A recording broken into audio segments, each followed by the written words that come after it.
하나님 아버지 감사합니다. 오늘도 이 주일 여리고 소경을 통해서 우리에게 하나님의 말씀을 주심을 감사드립니다. 이러한 말씀과 나와 어떠한 관계가 있는지 말씀을 통해서 살펴볼 수 있게 하옵시고, 이제 예수 그리스도 안에서 온전히 눈이 떠진 자가 되는 귀한 은총을 저희들에게도 허락하여 주시옵소서. 감사드리며 예수 그리스도의 이름으로 기도드립니다. 아멘. 네, 우리가 이제 소경에 대해서 세 번째 시간이죠. 마태복음 9장에 있는 두 소경, 또 오늘 누가복음에 있는 여리고의 소경, 또 마가복음 8장에 있는 벳세다의 소경, 그리고 이제 요한복음에 가면 요한복음 9장부터 날 때부터 소경된 자, 이제 이렇게 말씀을 하시죠. 그냥 소경이라 하지 아니하시고 여러 가지의 이게 수식어가 붙어 있어요. 그러니까 그런 수식어가 붙어 있고, 또 어떤 때는 침을 뱉어서 눈을 뜨게 하시기도 하고, 또 뭐 침을 땅에 뱉어서 진흙을 이겨 눈에다 붙이고 가서 실로한 못에 씻으라. 이제 요한복음에 가서는 그렇게 말씀하시기도 하고, 여기서는 그냥 말씀으로 눈을 딱 뜨게 하시고, 또 어떤 때는 눈을 만지셔서 뜨게 하시고, 각각의 소경의 눈을 뜨게 하시는 그 행위가 다르다. 그것을 성경에 기록해 놓으셨잖아요. 그것은 각각의 소경을 통해서 우리에게 주시는 메시지가 다르다라는 것을 계시하기 위함인 거예요. 예수님은 전능하신 하나님이시니까 그냥 눈 떠지게 그냥 말씀 한마디로 눈이 떠질지어다. 한마디만 하면 눈이 떠지는 거예요. 뭐 어떤 소경이든, 뭐 여리고의 소경이든, 벳세다의 소경이든, 또 날 때부터 소경이든 그냥 눈은 떠질지어다. 말씀 한마디면은 우리 피조물이 순종할 수밖에 없죠. 창조주의 주권자시니까. 그런데 각각의 특이한 지명 또는 뭐 상황, 이런 것을 성경에 기록해 놓으신 것은 그것을 통해서 우리에게 주시는 메시지가 각각 다르다, 이런 의미인 겁니다. 오늘은 어디 소경이에요? 여리고의 소경이에요.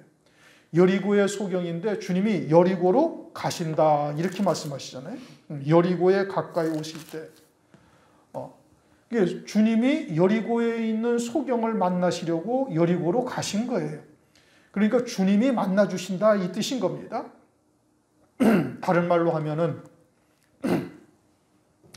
에베소서 2장 1절을 보면은 에베소서랜다. 요한계시록 2장 1절을 보면 에베소 교회의 사자에게 편지하시기를 그 오른손에 일곱 별을 붙잡고, 그리고 금촛대 사이를 다니시는 이가 가라사대, 이렇게 말씀하시잖아요. 금촛대 사이를 다니시는 거예요. 일곱 금촛대 교회의 사자를 그 오른손으로 딱 붙잡고 계시면서 촛대 사이를 다니신다. 그럼 촛대 사이를 다닌다라는 것은 결국은 무엇을 말하는 거예요? 성도들을 이제 그 금촛대 교회에 속한 성도들에게 다니고 계시는 거예요. 다시 말하면 주님이 찾아오신다, 이겁니다. 그러면 주님이 오늘날 이렇게 여리고성으로 가셔서 여리고성에 있는 소경을 만나시는 것과 같은 역사는 오늘날 교회를 통해서 말씀으로 우리에게 찾아오신다, 이런 뜻이에요. 말씀이 곧 하나님이시니까. 그러니까 그 말씀을 통해서 주님을 만날 수 있는 자가 되어야 되는 거예요. 내가 소경이 되어 있는지 안 되어 있는지, 아니면 온전히 온 세상의 모든 것을 다 보고 있는 자인지, 아니면은 소경된 자인지, 아니면은 부분적으로 소경이 되어져 있는지 이제 말씀을 통해서 확인해 보는 것이고, 그와 같은 소경된 자나 또는 부분적으로 소경된 자가 되었다면 어떻게 되는가? 이제 주님을 만나야 되는 거예요. 무엇을 통해서? 말씀을 통해서. 말씀을 통해서 주님을 만나게 되어지면 어떤 일이 벌어져요? 눈이 떠지게 되어지는 거예요. 그 말씀을 믿음으로 받게 되어지는. 왜냐? 누가복음 4장 18절 보면 이제는 주의 은혜의 해가 선포되어져 가지고 주님을 만나는 자는 포로된 자, 눌린 자에서 자유하게 되고, 그냥 조건이 없어요. 주님을 만나기만 하면 무조건 자유로운 자가 되고, 그렇게 진리가 무엇인지를 깨닫는 자는 진리가 너희를 자유케 하리라. 그러니까 세상이나 또는 어떤 사람이나 환경에 눌린 자가, 포로된 자가 자유하게 되어지고 눈먼 자가 다시 보게 되며 무슨 조건이 있어요? 없어요? 없어요. 그냥 주님을 만나기만 하면 딱 보게 되어진다 이겁니다. 그러니까 이와 같이 소경의 눈을 뜬 것을 통해서 영적 세계에서 이루시는 구원의 세계가 우리에게 보여지게 되어지는 역사가 있게 되어질 것을 알게 하시는 것이죠. 하나님의 나라가 나한테 보여지고 안 보여지고는 다른 사람이 알 수가 있어요? 없어요? 모르잖아요. 그러니까 실제 세상의 것이 보이지 아니하는 소경을 통해서 하나님의 나라를 보게 하시는 영적인 소경된 자를 눈을 뜨게 하시는 주님이신 것을 육신의 눈을 소경을 뜨게 하셔서 그것을 확인시켜 주시는 겁니다. 그러므로 오늘날 우리가 이와 같이 여리고성의 소경을 통해서 주시는 말씀을 통해 나는 여리고성의 소경이 아닌가 우리 스스로를 돌아보고 소경된 자라면 이처럼 말씀으로 찾아오시는 주님을 통해서 눈이 떠지는 역사가 있게 되어지는 것을 말씀하고 있는 거예요. 그러니까 하나님의 말씀을 진리를 믿음으로 받기만 하면 눈이 떠진다 이겁니다. 주님을 만나기만 하면 눈이 떠지는 거예요. 그와 같은 하나님의 역사가 우리한테 있기를 바랍니다. 35절 여리고에 가까이 오실 때에 한 소경이 이제 이 소경의 특징은 뭐죠? 여리고의 소경이에요. 여리고의 소경이면 여리고 성과 관련이 되어 있는 거예요. 벳세다의 소경은 벳세다와 관련이 되어져 있는 거고 날 때부터 소경은 그 날 때부터 소경된 이유가 있는 것인데 그것을 성경을 통해서 찾아야 되는 것이고 오늘 여리고의 소경은 무엇을 계시하고 있다고요? 여리고 성에 대한 것을 우리에게 계시하고 있다 이겁니다. 여리고 성은 가나안 땅의 초입에 있는 성이죠. 그러니까 이스라엘 백성들이 요단강을 건너 요단강 서편 가나안 땅에 들어갈 때 가장 처음에 만나는 성이 어디예요? 여리고 성이에요. 그러니까 여리고 성은 가나안 땅의 모든 것을 우리에게 계시해 주고 있는 것이고 또 가나안 땅은 우리에게 천국 하나님의 나라를 계시하고 있으니까 이 여리고 성은 곧 가나안 땅이요 천국을 의미하고 있는 겁니다. 그런데 천국은 장소 천국만 있는 것이 아니라 우리의 심령 속에도 하나님의 나라가 이루어지고 있죠. 누누이 말씀드린 것처럼 우리의 심령 속에 하나님의 나라가 장소 천국인 하나님의 나라와 동일한 거예요. 이것을 잘 이해를 못하더라고요. 지난번에 필리핀 갔을 때도. 우리의 심령 속에 있는 하나님의 나라와 하나님 나라에 있는 장소 천국인 하나님 나라와 동일하다 이겁니다. 그러니까 우리의 심령 속에 하나님의 나라에서 7 등불이 켜지고 그 심령 속에서 어린 양의 안에 그리스도의 신부로 딱 세워진 자로 믿음으로 딱 살아가고 있으면 그러니까 그와 같은 말씀이 내게 생명이 되어져 있다 이겁니다. 그 말씀이 내게 생명이 되어져 있다는 것은 내 삶을 통해서 그 믿음의 열매가 나타나고 있어야 되는 거예요. 그러한 자가 되어지면 하늘나라에 그 실상이 존재하고 있음을 말씀하고 있는 거예요. 그러니까 하나님의 장소 천국인 하나님의 나라 우리의 심령 천국인 하나님의 나라가 동일하다 이겁니다. 그러니까 그와 같은 믿음으로 확신 가운데 살고 있는 자가 되어지면 하늘나라에서 이미 그 실상이 존재하고 있다는 것을 우리에게 계시하고 있는 거예요. 그렇게 여리고 성은 곧 무엇을 말하는 거예요? 하나님의 나라를 말하는 거예요. 하나님의 나라가 우리의 심령 속에 되어 있고 그 하나님의 나라 속에 있는 여리고 성, 우리의 심령 속에 있는 여리고 성, 가나안 7족속이 살고 있는 여리고 성, 그것도 우리의 심령 속에 있는 것이고 이제 그와 같은 것을 통해서 우리에게 이제 계시해 주고 있는 겁니다. 그런데 이 여리고 성은 여호수아서를 보면 여호수아서의 여리고 성이 이제 어떠한 성인지를 계시하고 있죠. 아주 견고한 성이고 이것은 뭐 고고학적으로도 이미 입증이 된 사실이에요. 이중 성벽에 도저히 무너뜨릴래야 무너뜨릴 수 없는 그와 같은 아주 견고한 성인데 그런데 하나님께서 여리고 성 앞에서 이스라엘 백성들에게 뭐라고 말씀하시는 거 아니? 하루에 한 바퀴씩 그리고 7째 날은 계속 이제 엿새를 돌고 7째 날은 7바퀴를 돌고 제사장이 양강나팔을 울려 불게 되어지면 너희들은 외치라. 그러면 성은 무너지리라. 그러면 이스라엘 백성들이 여리고 성이 얼마나 단단한지 알아요? 몰라요? 알죠.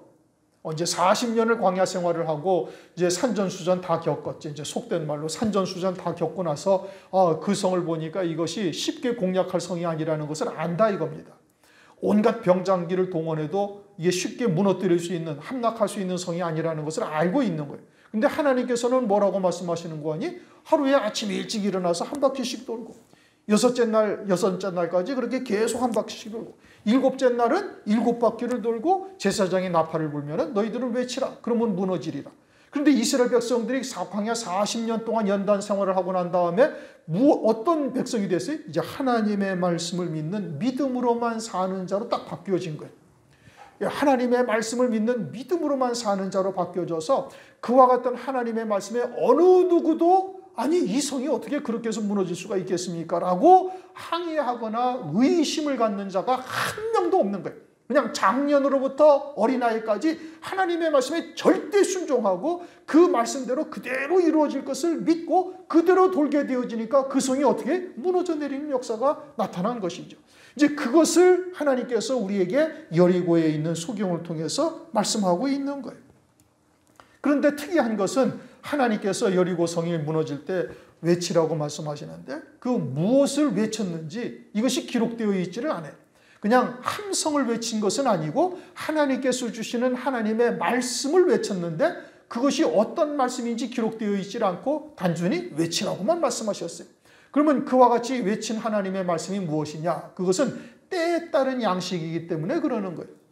우리가 마태복음 24장 45절을 보면은 마태복음 24장은 환난에 대해서 말씀하고 있고 환난 후에 주님이 재림하실 것을 말씀하고 있고 무화과 나무의 비유로 이제 그때가 심히 가깝다라는 것을 우리에게 영적으로 깨닫게 하셨고 그런데 그 마지막 때에 따른 양식 환난 날을 때에 따른 양식이 있음을 말씀하고 있어요. 마태복음 24장 45절 그 집사람들을 맡아 때를 따라 양식을 나눠줄 자가 누구냐?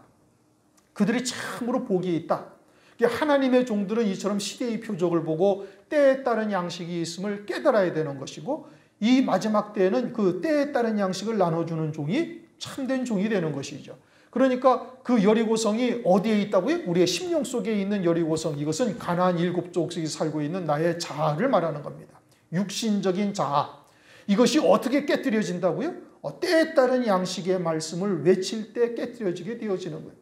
그러니까 아침 먹을 때는 아침을 먹어야 되고 저녁 먹을 때는 저녁을 먹어야 되는 거예요. 이와 같이 환난을 앞둔 때에는 이와 같이 때에 따른 말씀, 즉 환난을 통해서 이루실 하나님의 구원의 뜻이 무엇인지를 깨닫는 자가 되어야 되는 것이고 그 말씀은 요한계시록이나 다니엘서와 같이 환난으로 이루실 하나님의 뜻이 무엇인지를 정확하게 계시하고 있는 말씀을 먹어야 되는 것이죠. 그 말씀을 먹게 되어지면 요한계시록 10장을 보면 펴놓인 작은 책을 손에 든 천사가 땅과 바다를 디디고 서 있잖아요. 그러니까 땅이라는 것은 곧 우리의 육체, 세상에 속한 것, 바다는 죄악의 바다이니 육신의 정과 욕심 이와 같은 것을 이길 수 있는 펴놓인 작은 책이다라는 것을 우리에게 계시하는 것이고 요한계시록 12장에 가서는 달이 그 발 아래에 있다. 해를 입은 여자를 말씀하시는데 해를 입은 여자는 금초대의 교회죠. 그런데 달이 어디에 있어요? 발 아래에 있다. 이게 달은 어둠을 비추는 작은 광명이요. 이것은 죄 가운데 살고 있는 하나님의 백성들에게 죄가 무엇인지를 깨닫고 회개하여 돌이키게 하는 율법을 말하고 있는 것이죠. 율법에서 벗어난 자가 되는 거예요. 벗어났다라는 것이 아니라 자유롭다 이겁니다. 율법을 두신 뜻을 깨닫는 거예요. 환난을 두신 뜻을 깨닫게 되어지면 환난이 두려워하지 아니하는 거예요. 아비의 신앙에 이르게 되어지면 도리어 환난이 속히 다가와서 하나님의 말씀을 증거할 수 있는 자로 세워지기를 더 소망하게 되어지잖아요. 그와 같이 율법을 두신 뜻을 깨닫으면 율법의 죄의 정죄에서 벗어난 자가 되는 거예요. 그것이 오히려 생명의 법, 살리는 영의 법으로 바뀌어지게 된다 이겁니다. 이와 같이 마지막 때에 참 진리가 무엇인지를 알게 되어지면 모든 것에서 자유로워져서 풍부에 처할 줄도 알고 비천에 처할 줄도 알고 혹 실수해서 죄 가운데 떨어져 있다 할지라도 그것이 하나님께서 나를 사랑하시는 사랑이라는 것을 깨닫고 담대히 하나님의 은혜의 보좌 앞에 나가서 하나님의 은혜를 구하는 자가 되어지는 거예요. 이제 온전한 아들로서의 믿음의 길을 걸어갈 뿐 아니라 혹 실수한다 할지라도 그와 같이 하나님의 사랑이 무엇인지를 깨달았으니 하나님의 사랑 안에 나아가는 자가 되는 것이죠. 요게 표놓인 작은 책 말세의 구원을 이루실 하나님의 말씀이고, 그러한 말씀이어야만 환난 날에 능히 승리할 수 있는 자가 되는 것이죠. 요게 마지막 때에 따른 양식이 되어지는 거예요. 그와 같은 말씀을 가졌을 때, 믿음으로 받았을 때 가나안 7족속이 무너지는 역사, 내 자아가 깨뜨려지는 역사가 나타나게 되어지는 거예요. 왜 우리가 마지막 때에 따른 말씀을 믿음으로 받음에도 불구하고 온전히 깨어지지 아니하는 거? 그 믿음으로 온전히 받지 못한 거예요. 또 하나는 그와 같은 때에 따른 양식이 무엇인지를 깨닫지 못하고 있기 때문에 그러는 거예요. 그 결과가 뭐예요? 육으로 사는 자다 이겁니다. 이 누가복음 18장의 여리고성을 지금 우리 마가복음을 한번 가서 보십시다. 여기에 뭐라고 기록되어 있는 거 아니? 마가복음 10장 46절.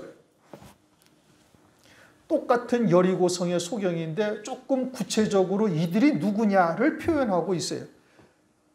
마가복음 10장 46절. 저희가 여리고에 이르렀더니 예수께서 제자들과 허다한 무리와 함께 여리고에 나아가실 때에 디메오의 아들 소경 거지 바디메오가 길가에 앉았다가, 자, 이제 누가복음 18장에서는 이 소경이 바디메오인지 뭐 디메오와 함께 있는 자인지 이게 안 되어 있잖아요. 그런데 이제 마가복음 10장에서는 이들이 여리고성의 소경이 누구냐? 디메오의 아들 바디메오다.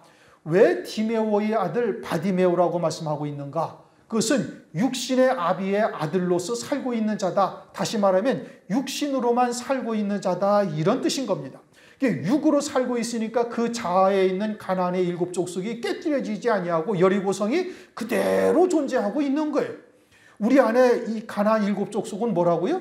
그것은 육신, 옛 사람, 그것은 곧 여리고성과 같은 것이죠. 그러니까 육으로 살고 있으니까 그 여리고성이 깨어지질 아니하는 것이고, 육으로 살고 있으니까 이 마지막 때에 따른 말씀을 들어도 자기의 생각이 더 강하다 이겁니다. 하나님의 말씀을 믿음으로 받기도 하지만 그러나 자기의 생각이 훨씬 강해서 깨뜨려지지를 아니하고 있던 이와 같은 상태를 말씀하고 있는 거예요. 여리고성의 소경은 이제 두 가지로 이야기를 할 수가 있죠. 마지막 때에 따른 말씀이 무엇인지를 깨닫고 있지를 못하는 자. 마지막 때는 노아의 때와 같다, 롯의 때와 같다라고 말씀하고 있잖아요. 그러니까 마지막 때에 따른 양식이 무엇인지를 못하고 그저 보혈 찬송으로만 그냥 주야장창 예수님을 찬양하고 그와 같은 말씀으로만 살고 있는 이러한 사람들, 진리 안에 있다 할지라도 그것은 때에 따른 말씀이 아니에요. 그러면 그들은 시대의 표적을 보지 못하는 자요, 재림의 때를 가늠하지 못하는 자니 그들은 소경이다 이겁니다. 육에 속한 자들이다 이겁니다. 또 한 가지는 진리가 무엇인지를 알아도 육신의 독한 생각이 훨씬 강해서 진리보다 자기의 생각이 훨씬 강한 거예요. 그렇게 자아가 깨뜨려지지 아니한 거예요. 이것도 부분적으로는 소경이에요. 진리가 무엇인지 때에 따른 말씀이 무엇인지를 보기는 보았으니 부분적으로는 보고 있지만 완전하게 보는 자가 되지를 못하는 거예요. 눈이 밝아진 자가 되어 있지를 못하고 여전히 육신의 생각이 하나님의 말씀보다 앞서는 자, 그런 자가 역시 부분적으로는 소경이다 이겁니다. 요한복음 21장 15절에도 요한의 아들 시몬아 네가 이 사람보다 나를 더 사랑하느냐. 주님께서는 이 시몬에게 베드로라는 이름을 주셨어요. 돌멩이다 이거죠. 보석 같은 돌멩이다라는 이름으로 베드로라는 이름을 주셨는데, 그런데 부활하신 후에 요한복음 21장은 주님이 부활하신 후에 베드로에게 나타나신 때를 말하는 겁니다. 근데 뭐라고 베드로를 부르냐면 요한의 아들 시몬. 이제 아직 물론 성령 받기 이전이죠.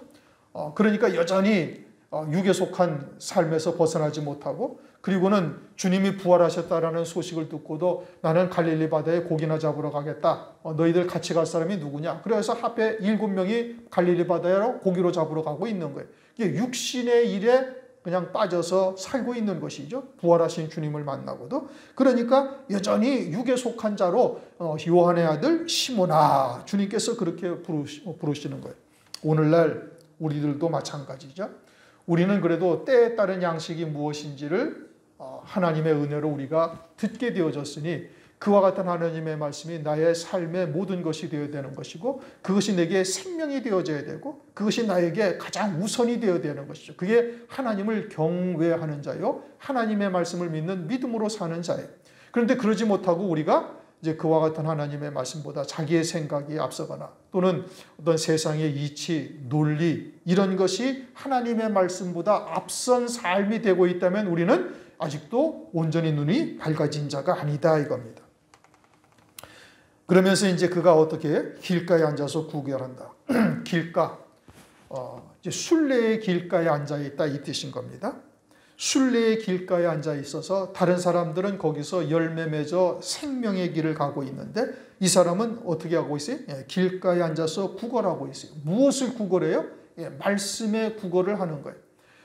이제 때에 따른 양식이 무엇인지를 모르는 자가 우선 말씀의 구걸을 하는 것이죠.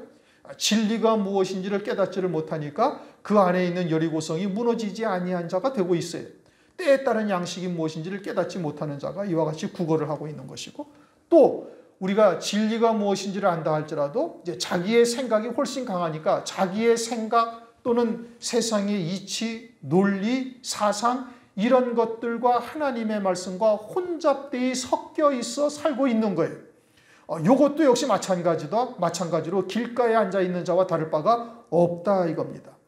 성령, 진리의 성령께서는 진리 가운데로 저희들을 인도하시잖아요. 그러니까 온전한 진리의 인도하심을 받고 있지를 않고 있는 거예요. 자기의 생각 또는 계산 또는 이성적인 판단 이런 것들이 말씀보다 앞서고 있으면 아직 온전히 보고 있지를 못한 것이죠.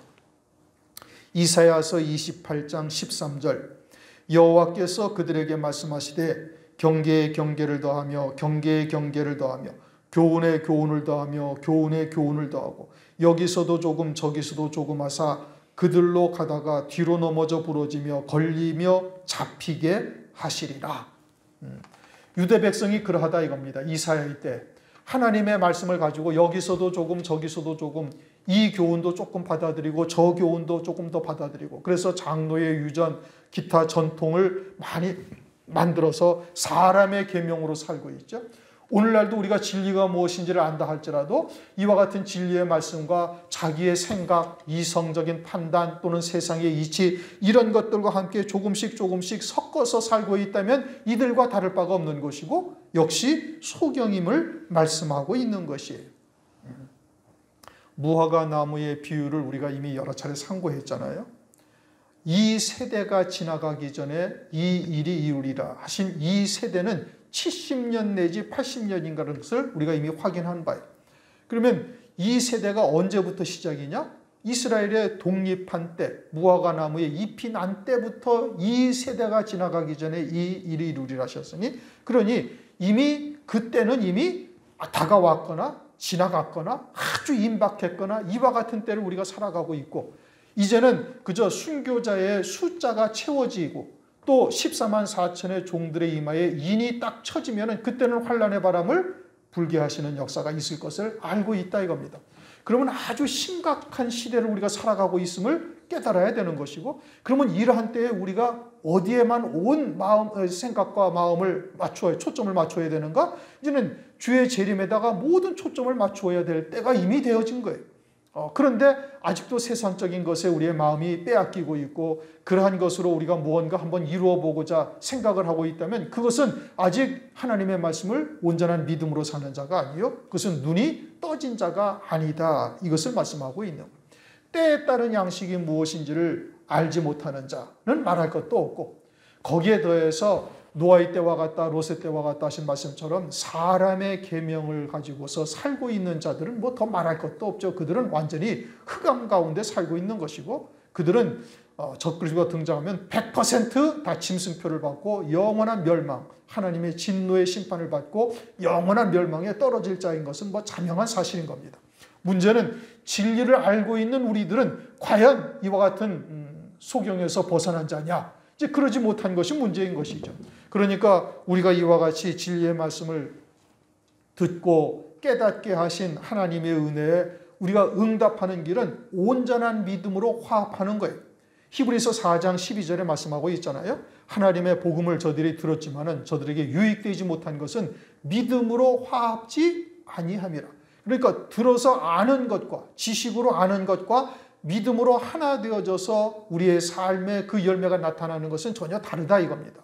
그러니까 우리가 이러한 하나님의 말씀을 들어서 하나님의 구원의 때가 아주 임박하다라는 것을 안다면 아주 전심전력 주의 말씀을 쫓아 믿음으로 달려가야 되는 것이죠. 그래야 그것이 자기의 생각과 섞이지 아니하고 또 뭐 이성적인 판단을 하지 아니하고 오직 하나님의 말씀을 쫓아 구원의 방주를 짓는 자가 되어지는 겁니다. 36절 무리의 진함을 듣고 이 무슨 일이냐고 물은데 저희가 나사렛 예수께서 지나신다 하니 이제 서두에 말씀드린 것처럼 예수 그리스도를 온전히 만나는 자가 되어지면 눈먼 자가 다시 눈을 뜨게 되어지는 역사가 있음을 성경이 말씀하고 있어요. 눈이 떠지지 아니하였다. 아직 온전히 보지 못하였다. 온전한 생명이 내게 되지 못하였다. 그건 아직 예수님을 온전히 만나지 못한 것이고 아직 신앙의 결단을 하지도 못한 것이죠. 내가 얼마나 큰 소리로 예수 그리스도의 이름을 부르느냐 그거 아무 문제 없어요. 아무 상관없어요. 내가 신앙생활을 그래도 얼마나 오래 했는데 그것도 아무 상관이 없어요. 그래도 나는 직분이 목사요 장로인데 그것도 아무 상관이 없습니다. 도리어 직분이 높은 자들이 하나님의 말씀을 더 믿지 아니하는 일들이 뭐 비일비재하잖아요. 뭐 예수님 때에도 그랬던 것이고 또 이사야나 예레미야 때에도 마찬가지고. 그럼 오늘날은 어떠냐? 오늘날은 더더욱 그렇습 겁니다. 그저 전통과 교리를 쫓고 있죠. 그러니 그들은 예수님을 만나지도 못하는 것이고 만난다 할지라도 자기의 생각과 사상이 훨씬 강해서 온전히 눈 떠진 자가 되지를 못하는 거예요. 그러니까 예수님께서 소경을 통해 저들이 소경이라는 것을 계시하고 있는 겁니다. 38절 소경이 외쳐가로되 다윗의 자손이여 예수여 나를 불쌍히 여기소서. 메시아라는 것이죠. 하나님의 아들이다 이겁니다. 다윗의 자손이라는 것은 하나님의 아들이다. 말씀이 육신을 입고 오신 그리스도다 이런 의미예요. 그리고 그분을 만나면 자신의 모든 문제가 해결될 것을 이 소경은 알고 있는 거예요. 도무지 육신에 속한 것에서 벗어나지 못하는 자신을 구원하실 분은 오직 그리스도 한 분밖에 없다라는 것을 깨닫고 다윗의 자손이라고 고백하며 다가오고 있는 것이죠. 디메오의 아들 바디메오로 사는 자신을 바라보면서 나를 구원하실 분은 오직 주님밖에 없다. 즉 이와 같은 육에 속한 삶에서 벗어나게 하실 분은 오직 그리스도 한 분밖에 없다라고 생각하라고 자기의 소경된 모습을 그대로 드러내면서 다윗의 자손 예수여 나를 불쌍히 여기소서라고 외치고 있는 거예요. 그러니까 이 소경은 자신이 소경된 것을 알아요? 몰라요? 안단 말이에요. 그런데 자신이 소경된 것을 깨닫지 못하는 유대인들이 훨씬 많잖아요. 오늘날 그리스도인 가운데 자신이 소경된 것을 깨닫지 못하는 그리스도인들이 훨씬 많다 이겁니다. 그저 직분, 경륜 또는 열심히 하나님의 이름만 외치면 되는 것으로 알고 있잖아요. 일반적으로 다 예수만 열심히 믿으면 다 그리스도의 신부요 어린 양의 아내가 되어지고 주님이 재림하시면 다 하늘로 들려 올라가리라. 그러면서 살아가고 있는 그리스도인들이 얼마나 많아요. 그리고 그들은 성경을 제대로 보고 있는 겁니까? 재림하신 그리스도에 대한 하나님의 뜻을 알고 있는 겁니까? 모르죠. 모르는 자는 뭐예요? 소경이에요. 그런데도 불구하고 하나님의 말씀을 찾고 있지 아니하다. 뭐 주의 종이 특별히 더 그러죠. 그들은 이미 하나님께서 내어버린 자다 이겁니다. 데살로니가 후서 2장 9절 이하에 쭉 말씀하고 있잖아요. 진리의 사랑을 외면한 자들, 그들에게 하나님께서 유혹을 역사하게 하신다는 거예요. 그래서 거짓 것을 믿게 하신다는 거예요. 그래서 뭐 은사나 또는 이와 같은 사람의 계명이나 또는 생활교훈과 같은 말씀을 믿게 해서 마지막 날에 심판받게 하려 하심이라. 성경에서 그렇게 말씀을 하고 있는 겁니다. 39절 앞서가는 자들이 저를 꾸짖어 잠잠하라 하되 저가 더욱 심히 소리질러 가로되 다윗의 자손이여 나를 불쌍히 여기소서. 이제 앞서가는 자들이 뭐라고 그래? 막 꾸짖는 거예요. 소경이 소리 지르니까 다윗의 자손이여 나를 불쌍히 여기소서라고 소리 지르니까 앞서가는 자들이 꾸짖어서 잠잠하라고 그를 갖다가 책망을 하죠. 그러니까 이 소경이 어떻게 했어요? 더욱 크게 소리 질러서 다윗의 자손이여 나를 불쌍히 여기소서. 앞서가는 자들이라는 것은 하나님의 말씀을 예단하는 자, 사람의 생각 또는 세상의 이치 또는 자기의 생각으로 하나님의 말씀을 예단하는 자, 하나님의 말씀이 무엇인지를 알지 못하면서 이러리라 하고 예단하는 자들이죠. 출애굽기 32장을 보면 금송아지를 이스라엘 백성들이 각도로 새겨서 이것이 너희를 애굽 땅에서 구원하신 하나님이다라고 그 앞에서 먹고 마시며 뛰놀더라, 그렇게 말씀하고 있잖아요. 금덩어리를 섬기되 금송아지를 만들어서 섬기는데 각도로 새겼다. 자기들이 원하는 모양대로 하나님의 말씀을 바꿔버리는 거예요. 자기들의 주관으로 하나님의 말씀을 해석하는 거예요. 성령을 의지해서 성경으로 성경을 해석해야 하나님의 온전하신 뜻이 드러나는데 그러지 아니하고 어떻게 한다고요? 자기의 생각대로 또는 사전적인 해석을 하거나 세상의 이치를 따라서 하나님의 말씀을 해석하는 거예요. 그렇게 해석을 하게 되어지면 어떻게? 그것은 아주 인본적인 신앙에서 절대 벗어나지를 못하고 세상에 속한 말들과 하나도 다르지 않습니다. 세상에 속한 말이나 하나님의 말씀을 빙자해서 교회 안에서 하는 말이나 전혀 다르지 않아요. 착하게 살아라, 죄 짓지 말아라, 죄 지으면 회개하고, 그리고 남들에게 선을 베풀고 불쌍히 여기고 긍휼히 여기고, 그리고 그와 같이 위로하고, 이제 이와 같은 것은 세상에서도 다 똑같이 하는 말이에요. 교회 안에서도 그와 같은 말을 한다는 것은 그것은 하나님의 영생에 이르게 하는 말씀이 사람의 계명으로 바뀌었다라는 것을 말하고 있는 것이고, 그런 자들이 하는 말이 뭐예요? 이제 하나님의 재림에 대해서도, 주님의 재림에 대해서도 환난 전 휴거 또는 무천년주의와 같은 잘못된 말들을 퍼뜨리게 만들고, 그것이 육에 속한 자들에게는 귀가 솔깃하여 그러한 말씀에 혹하고 넘어가는 것이죠. 요게 앞서가는 자들이에요. 하나님의 말씀을 사람의 생각으로 예단하는 자들. 그리고는 성경에서 무엇라고 말씀하시는지는 전혀 귀를 기울이질 않아요. 마태복음 2장을 보면 백성의 서기관이 등장을 하잖아요. 이 백성의 서기관이 이게 헤롯이 묻습니다.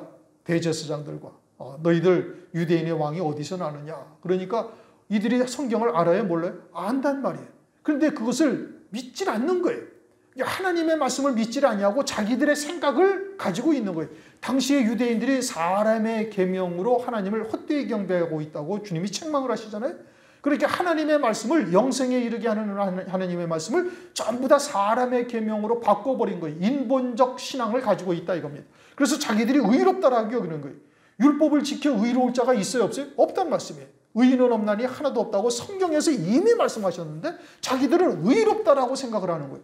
그렇게 하나님의 말씀보다 하나님의 말씀과 전혀 다른 해석을 하고 그것을 하나님의 말씀이라고 쫓고 있다 이겁니다. 예단하는 거죠.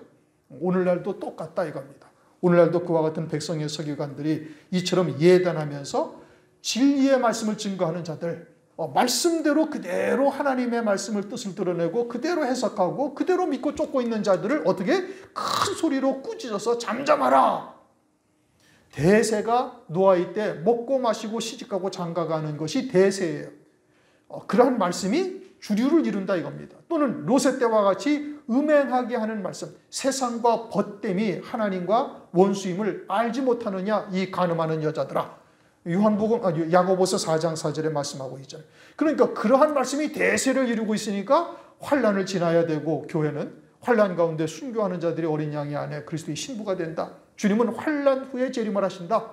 이런 이야기를 하면은 그것은 전혀 하나님의 말씀이 아니라고 오히려 이단시하고 외면하는 것이 오늘날의 현실이죠.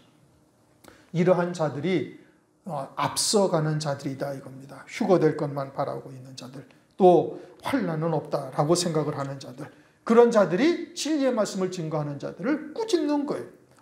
예수를 믿으면서도 그렇게 아주 그냥 미주알 고주알 따져가면서 믿느냐, 그냥 예수 열심히 믿어 그러면 되지, 그러면서 이와 같이 잘못된 사상을 전하는 자들. 그러나 이 소경은 어떻게 했어요? 그럼에도 불구하고 어떻게 부르짖어 다윗의 자손이여 부르짖어 기도하며 하나님께 나오는 자죠. 그러니까 시대의 표적을 보고 확신하는 자는 주변의 사람들이 무엇라고 이야기하든 전혀 개의치 않는 거예요. 그 믿음을 가지고 있어야 되는 거예요. 우리가 성경에 기록된 하나님의 말씀을 통해서 하나님의 뜻이 무엇인지를 깨달았다면 그거에 대한 확신을 정확하게 가져야 되는 거예요. 주변의 모든 교회가 다 아니라고 부정을 해도 하나님의 말씀을 믿는 믿음으로 달려가야 되는 거예요. 성경이 무엇을 말씀하시는가? 성령께서 내게 깨닫게 하신 말씀에 믿음으로 하나가 되어져 가는 겁니다. 그러므로 이 소경은 주변의 사람들이 무엇라고 이야기하든 개의치 않고 부르짖어요. 오히려 절박하니까 더 다급하게 큰 소리로 다윗의 자손 예수라고 부르짖고 있다 이겁니다. 그러니 우리의 중심이 이와 같은 중심이어야 온전히 여리고성이 무너지고 재림하실 그리스도를 맞이하게 되는 거예요. 에레미야 29장 13절 너희가 전심으로 나를 찾고 찾으면 나를 만나리라. 에레미야 33장 3절 너는 내게 부르짖으라. 내가 네게 응답하겠고 네가 알지 못하는 크고 비밀한 일을 네게 보이리라.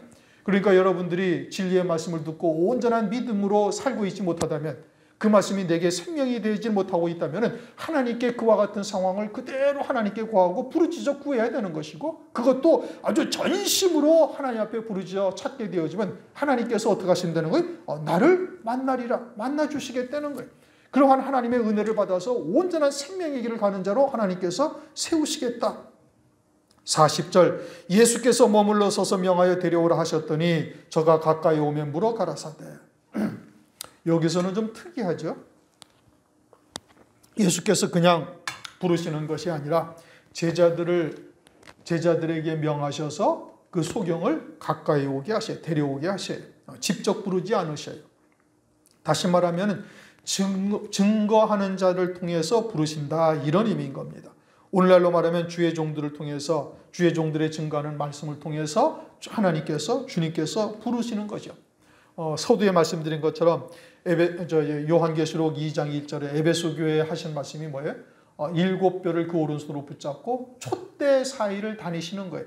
그러니까 주의 종을 통해서 말씀을 증거하는 말씀으로 그들을 부르시고 있음을 말씀을 하고 있는 것이죠. 해를 입은 여자를 통해서만 아들의 신앙이 나오고 그리고 그들을 통해서만 예비처의 성도가 나오게 되어지는 겁니다. 그러니까 이 마지막 때 구원의 길은 금초대 교회의 사자 또는 금초대 교회와 일체가 이루어진 자들을 하나님께서 구원하시는 거예요. 그러지 아니하고 그저 지식으로 듣고 아는 정도가 되어져서는 구원에 이를 수가 없음을 말씀하고 있는 거예요. 그러니까 환난 날에 이루시는 하나님의 구원의 섭리가 무엇을 성경에서 말씀하시고 있는지를 정확하게 깨달으셔야 되는 겁니다. 그러니까 예수께서 머물러 서서 명하여 데려오라. 제자들에게 명하여 데려오라. 저가 가까이 오매 물어 가라사대. 네게 무엇하여 주기를 원하느냐? 몰라서 묻는 겁니까? 아니죠. 주님이 이 소경에 눈을 뜨게 하시려고 여리고에 오셨는데 주님이 몰라서 물으시는 것이 아니죠. 그러면 뭘 말하는 거예요? 내가 구세주라는 것을 네가 확신하느냐? 아니면 이것이 진리의 말씀이라는 것을 네가 확신하고 있는가? 왜 열매 맺지 못하는 삶이 되어져 있는가? 왜 부분적으로 소경이 되어져서 온전한 믿음으로 쫓고 있지 못하는가? 그것은 지금 이 하나님의 말씀에 대한 확신이 없기 때문에 그러는 거예요. 그러니 이 마지막 때에 따른 말씀을 아주 믿음으로 받아들여야 되는 겁니다. 믿는 자에게 하나님께서 역사하시는 거예요. 또 이것저것 자기의 생각을 섞어서도 아니 되는 거예요. 그렇게 되어지면 그건 죽도 밥도 아닌 거예요, 사실. 그러니까 진리가 무엇인지를 주의 종을 통해서 듣게 되어지면 아주 전폭적으로 믿고 순종하는 자가 되어지면은 그와 같은 금초대 교회를 통해서 하나님께서 때로는 책망도 하시고 때로는 칭찬도 하시고 때로는 권면도 하시고 그래서 결국에는 남은 자가 되게 하시는 자, 남은 자가 되어지면 반드시 구원하시는 역사가 있게 되어질 것을 요한계시록을 통해서 우리에게 말씀하고 있는 것이죠. 그러니 과연 나는 믿음으로 하나가 되어져서 이제는 하나님의 말씀을 믿는 믿음으로만 과연 사는가 우리 스스로를 돌아봐야 되는 거예요.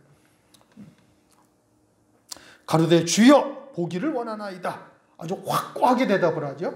확신을 가지고 메시아인 것을 믿고 있는 것이고 주님만이 나를 이 삶에서 구원하실 분이라는 것을 확신하며 다가오고 있는 거예요. 믿음으로 완전히 화합한 것이죠. 히브리서 4장 2절 말씀처럼 믿음으로 화합한 자가 되어졌다. 특히 환난 날에 구원받을 말씀, 즉 요한계시록이나 또는 다니엘서와 같은 마지막 때의 말씀이 이 진리라는 것을 깨닫고 믿음으로 받아야 되는 겁니다. 그 말씀만이 내게 생명수가 되어짐을 깨달아서 믿어야 되는 거예요. 42절 예수께서 저에게 이르시되 보아라 내 믿음이 너를 구원하였다. 뭐가 구원하였다고요? 네 믿음이 너를 구원하였다.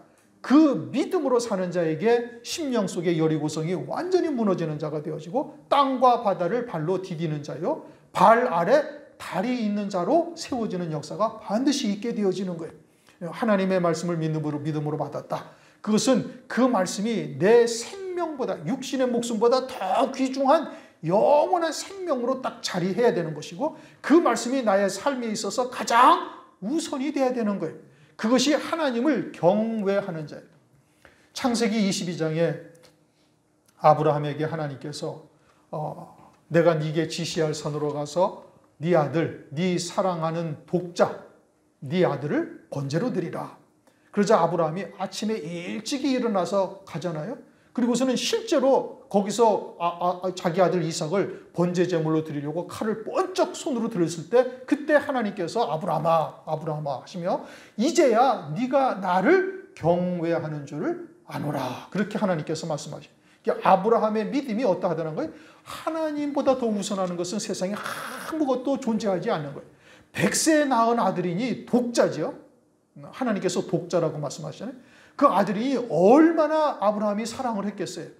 그런데 그 아들마저도 하나님의 말씀 앞에 그대로 그냥 제물로 드리는 이와 같은 중심이 아브라함의 믿음이었고 그것이 하나님을 경외한다 이겁니다. 오늘날 하나님의 말씀을 믿음으로 사는 자가 그러함을 말씀하고 있는 거예요. 그 하나님의 말씀이 우리 안에 가장 우선이 되어야 되는 것이죠.